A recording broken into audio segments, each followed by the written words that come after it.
نمازوں کا اہتمام، زکوٰۃ کا اہتمام، اور لہو لعب کی چیزوں سے دور رہنا.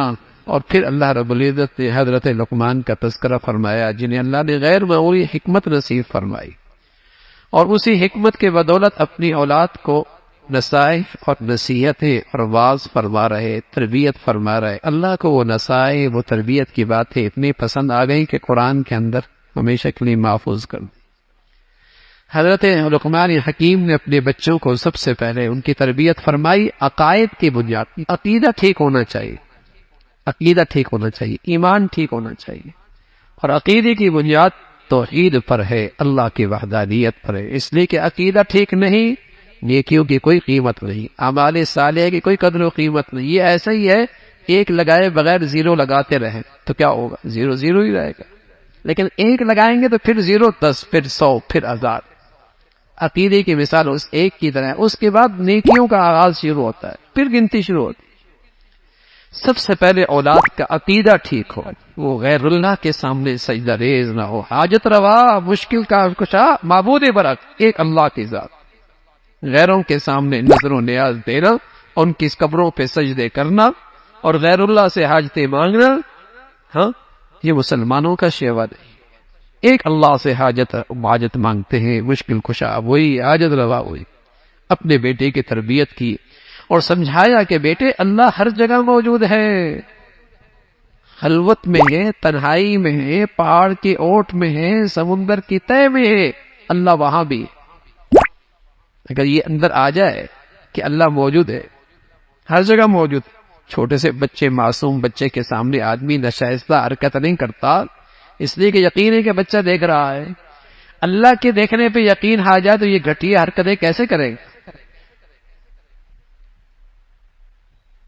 یہی چیز اندر بیٹھ جائے، اللہ ہر جگہ موجود. پھر دوسرے نمبر پہ تربیت کی اعمال صالحہ، عبادات. بیٹے نماز کا اہتمام کر، نماز کا اہتمام کر، نماز کا اہتمام. اور پھر نصیحت فرمائی بیٹے مخلوق خدا کی اصلاح کی فکر کرنا، خود بھی مصلح، خود بھی صالح اور دوسروں کو صالح بنانے کی فکر کرنا، برائیوں سے روکنا، اچھائیوں کی طرف بلانا. آج مسلمان کی زندگی اس پہ آ جائے تو معاشرہ نہ سنور جائے.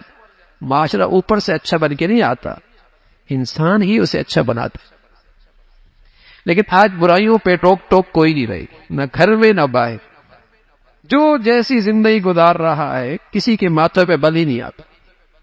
ایک باپ اپنے بیٹے کو نصیحت کر رہا ہے، بیٹے شرک نہ کرنا، بیٹے اللہ ہر جگہ موجود ہے، نماز بڑھیا کرنا، اور اپنی زندگی اس پہ لگانا کہ تیری ذات سے مخلوق خدا کی اصلاح ہو، برائی سے روکنا، اچھائی کی طرف. اخلاق کی تربیت، معاشرت کی تعلیم دی. اخلاق اچھے رکھنا، اخلاق اچھے رکھنا، نرمی اختیار کرنا، میٹھے بول بولنا، تکبر اختیار نہ کرنا، چیخنا چلانا نہیں. اس لیے کہ سب سے چیخنے چلانے والے کی سب سے بری آواز گدھے کی ہوتی. یہ ان بنیادوں پر ایک باپ اپنے بیٹے کی تربیت کر رہا، اور وہ حکیم ہے اور اپنی اولاد کے سب سے بڑے خیر خواہ ہیں. بلکہ سچ کیا ہے؟ وہ روشن خیال ہے. سچ یہ وہ دور اندیش ہے. سچ یہ ہے کہ وہ اپنے اولاد کے حقیقی خیر خواہ ہیں. اللہ کرے ہر باپ کو اولاد کی اس نعمت کی ایسی قدر نصیب ہو.